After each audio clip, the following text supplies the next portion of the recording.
آپ کوشش کرتے ہیں، دانتوں سے گانٹیں کھولتے ہیں لیکن کھول نہیں رہی جناب، اب وہ معاملہ دور چلا گیا۔ تو عرض کر رہا تھا کہ ذکر، حضور فرماتے ہیں زینوا مجالسکم بذکر علی، علی کے ذکر سے اپنی مجلسوں کو رونق بخشو۔ اس کا مطلب یہ ہے کہ جس محفل میں علی کا ذکر نہ ہو اس کو چھوڑیں۔ یہ سارے مولوی آپ کو حدیث بتاتے ہیں اور یہ صحیح حدیث ہے۔ حضور نے ارشاد فرمایا کہ تنزل الرحمت، یعنی تنزل الرحمت عند ذکر الصالحین، یعنی جب اللہ کے نیک بندوں کا ذکر کیا جائے تو کیا ہوتا ہے؟ اللہ کی رحمت نازل ہوتی ہے۔ اس کا مطلب یہ ہے کہ اللہ کی رحمت چاہتے ہو تو انبیاء کرام کے بعد جہاں تک تعلق ہے منصب ولایت کا ہے، جہاں تک تعلق ہے تصوف کا، روحانی دنیا کا، سرکار دو عالم صلی اللہ علیہ وسلم کے بعد سب سے بڑا اور مرتبہ مقام حضور مولا کائنات کا ہے۔ سارے ولیوں کے سردار، سارے کتبوں کے سردار، بلکہ جس کو سرداری ملی ان کے در سے ملی ہے۔ تو جب عام نیکوں کے ذکر کرنے سے اللہ کی رحمتوں کا نزول ہوتا ہے، جو تمام لوگوں کا امام ہے، جو رہنما ہے، راہبر ہے، پھر اس کا ذکر کرنے سے اللہ کی رحمت کا نزول کیوں نہیں ہوگا؟ بات آگے کرتے ہیں۔ بنیادی طور پر عقیدے کی آپ کو بات بتا دیں۔ ہماری بدقسمتی یہ ہے کہ عام طور پہ آپ نے دیکھا ہوگا، آپ کسی بچے کو قادیانیوں کے مدرسے میں داخل کریں تو پڑھ کر جب آئے گا تو کون ہوگا؟ سلفیوں کے مدرسے میں داخل کر دیں، فارغ ہونے کے بعد سلفی ہوگا۔ دیوبندیوں کے مدرسے میں داخل کر دیں، دیوبندی ہوگا۔ سنیوں کے مدرسے میں داخل کریں تو فارغ ہونے کے بعد سنی ہوگا۔ شیعوں کے مدرسے میں داخل کریں تو فارغ ہونے کے بعد۔ اس کی وجہ یہ ہے کہ کوئی بھی استاد ہو، استاد کا بنیادی اہم مقصد یہ ہوتا ہے کہ سب سے پہلے ہم نے اس اسٹوڈنٹ کے عقیدے کی اصلاح کرنی، اس کے عقیدے کو درست کرنا ہے۔ کتابیں اس میں لائق ہو یا نہ ہو، کم از کم جب ہمارے ادارے سے نکلے تو یہ ہمارا نمائندہ بن کر جائے جی۔ بات سمجھ گئے نا؟ اور یہ سب کیا ہوتا ہے جی؟ اب ظاہر بات ہے، میں نے بھی کم از کم 12-15 سال مدارس میں رہا ہوں، اس حادثہ سے پڑھا ہے، اور ہماری گٹی میں بھی وہ ڈالتے رہے جو ان کو ڈالنا تھا جی۔ اب اس کے بعد حقیقت حال کا جب پتہ چلتا ہے کہ جب آپ اصل کتابیں پڑھیں، درسیات کی کتابیں مختصر ہوتی ہیں، ان کے زیادہ اندر ڈیٹیل نہیں ہوتی۔ اب اس کے بعد آپ تفاسیر پڑھتے ہیں، احادیث کی کتابیں پڑھتے ہیں، ان کی شروع پڑھتے ہیں، علم کلام کی کتابیں پڑھتے ہیں، فقہ کتابیں پڑھتے ہیں، تو پھر آپ کو پتہ چلتا ہے کہ اصل مسئلے کی نوعیت کیا ہے جی۔ پھر حق بات آپ پر واضح ہوتی ہے۔ ظاہر بات ہے، جو لوگ مدارس میں پڑھتے رہے، فارغ ہونے کے بعد اولاً 2 سال پڑھا، اس کے بعد کہیں مسجد میں امامت مل گئی جناب تو وہاں کام شروع کر دیا۔ نہ ان کے اندر صلاحیت ہے تحقیق کرنے کی، نہ ان کے پاس وسائل ہیں کہ وہ اتنی کتابیں فراہم کریں اور ان کو پڑھیں۔ پڑھنے کے لیے کم از کم لیاقت درکار ہے کہ آدمی پڑھ سکے، سمجھ سکے۔ صرف کتابیں جمع کرنے سے بھی بات نہیں ہوتی۔ اللہ تعالیٰ یہودیوں کی مثال دیتے ہوئے فرماتا ہے مثل الحمار یحمل اسفارا، یہ ان لوگوں کی مثال جو لائبریریاں بڑی جمع کرتے ہیں لیکن کتابیں پڑھنی نہیں آتی، ان کی مثال میں نہیں قرآن بیان کر رہا۔ مثل الحمار، ان لوگوں کی مثال کس کی مثال ہے؟ گدھے کی۔ یحمل اسفارا، یعنی بڑی جلدیں، بڑے بڑے والیاں، بڑی بڑی کتابیں اٹھائی ہیں لیکن ان کے اندر کیا اس گدھے کو پتہ نہیں۔ اندر پڑھنے کے لیے علم کی ضرورت ہے۔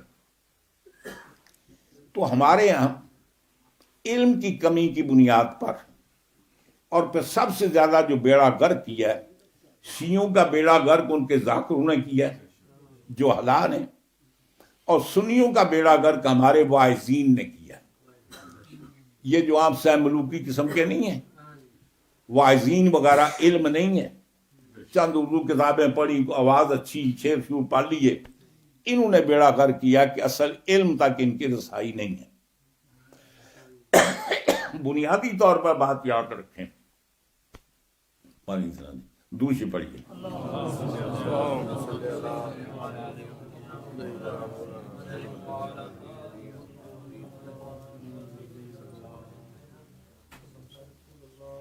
ایک بات یقینی ہے، نص صریح ہے قرآن کی، اللہ تعالیٰ فرماتا ہے تلک الرسل فضلنا بعضهم علی بعض منہم من کلم اللہ ورفع بعضهم درجات۔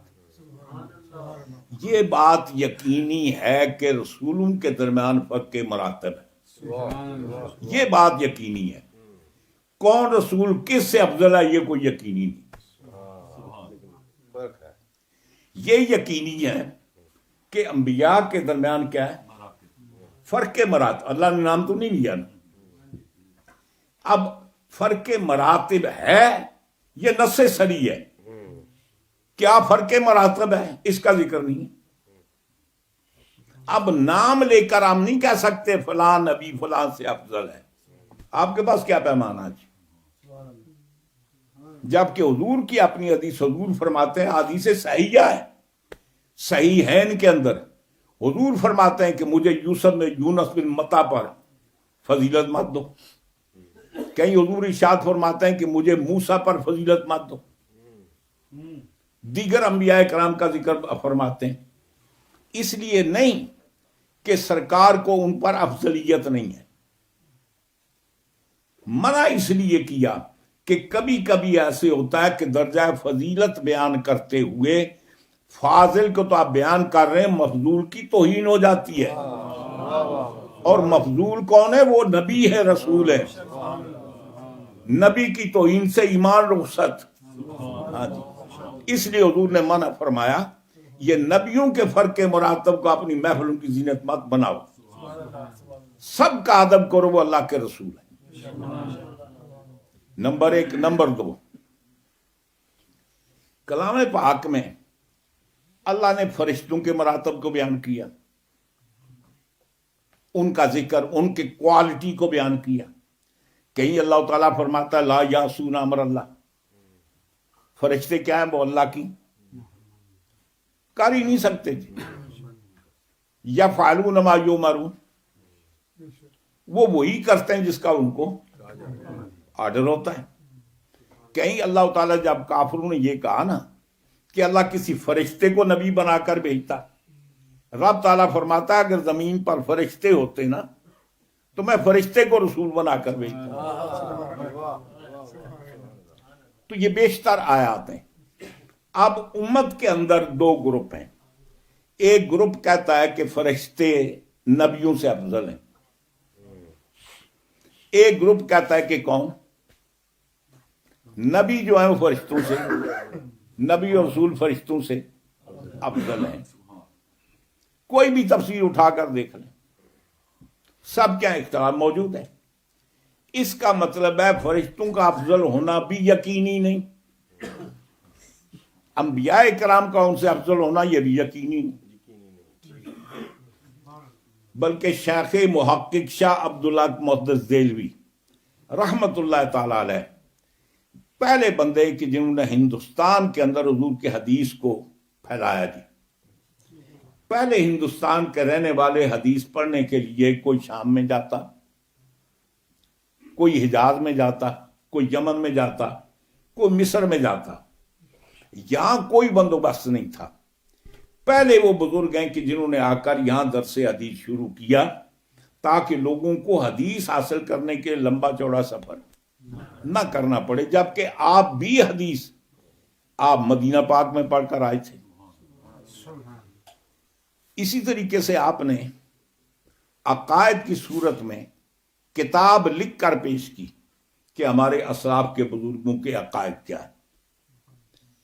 اس کے اندر یہ آپ نے بیان کیا کہ امت کے بعض علماء ہیں وہ یہ کہتے ہیں کہ انبیاء کرام افضل ہیں، بعض کہتے ہیں فرشتے افضل ہیں۔ آگے فرماتے ہیں کہ اس پر مجارٹی ہے، جمہور ہے ایک بات پر کہ سرکار سب سے افضل ہے۔ حضور کی افضلیت دیگر نبیوں پر، رسولوں پر، فرشتوں پر، بلکہ اللہ کی ساری مخلوق پر افضل الخلق اگر کوئی مطلق آنا تو صرف سرکار کی ذات ہے۔ جتنی اللہ کی مخلوق ہے سب سے افضل ہے۔ اور اس پر بھی وہ فرماتے ہیں کہ اس پر بھی جمہور سب کا اتفاق ہے، عقیدہ یہ بھی ظنی ہے۔ اس لیے اس کے بارے میں بھی قبر میں سوال نہیں ہوگا،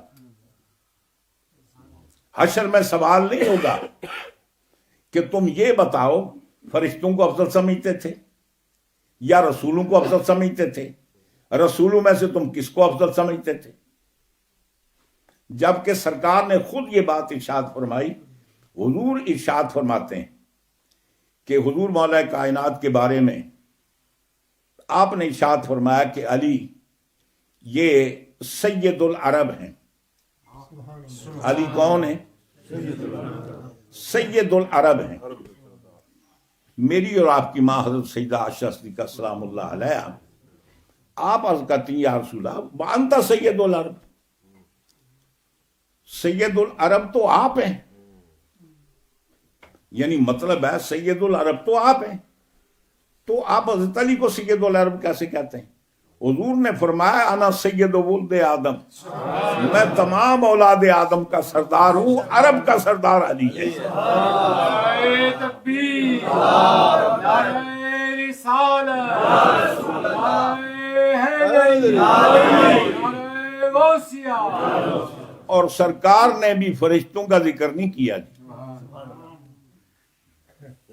انا سیدو ولد آدم، میں اولاد آدم کا سردار ہوں۔ حضور نے یہ نہیں فرمایا میں ساری مخلوق کا سردار ہوں۔ تو شیخ یہ فرماتے ہیں کہ سرکار کی افضلیت کے بارے میں بھی نہ قبر میں سوال ہوگا نہ حشر میں سوال ہوگا۔ تو جب انبیاء کرام کا مرتبہ اور مقام یہ ہے تو پھر اور کون ہے کسی کے بارے میں پوچھا جائے گا؟ سمجھ گئے نا جی؟ اتنی بات یقینی ہے کہ نبیوں کے درمیان فرق مراتب ہے، کون کس سے افضل ہے یہ اللہ جانتا ہے۔ ہم یہ کہتے ہیں کہ سارے نبی برابر نہیں، ہم یہ کہتے ہیں کہ ساری اللہ کی مخلوق مرتبے میں برابر نہیں ہے۔ ان میں زیادہ مرتبہ کس کا ہے یہ صرف اللہ جانتا ہے، اور ہمیں پتہ چلے گا تو قیامت میں۔ اسی طریقے سے سرکار دو عالم صلی اللہ علیہ وسلم کے صحابہ کرام، یہ بات یقینی ہے، قرآن سے ثابت ہے کہ صحابہ کرام کے درمیان فرق مراتب ہے۔ چونکہ کلام پاک میں اللہ تعالیٰ فرماتا ہے السابقون السابقون، فرمایا جو پہلے ہیں نا وہ پہلے ہی ہیں۔ پہلا السابقون مبتدا ہے، دوسرا السابقون اس کی خبر ہے، السابقون السابقون۔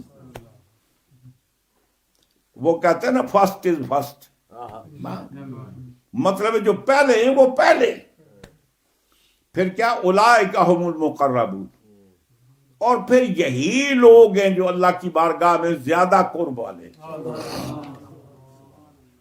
اب وہ سابقون کون ہیں یہ تو قرآن نے نہیں بتایا۔ اب یہ علماء اپنے طور پہ محدثین نے تعیین کی، اس سے مراد وہ ہو سکتے ہیں، وہ ہو سکتے ہیں، وہ ہو سکتے ہیں، اس کی تعیین ظنی ہے۔ السابقون الاولون یقینی ہے۔ وہ کون ہیں، نام کیا ہے یہ ظنی ہے۔ دوسری جگہ اللہ تعالیٰ فرماتا ہے السابقون من المہاجرین والانصار، وہ جو پہلے ایمان لانے والے مہاجرین میں انصار میں،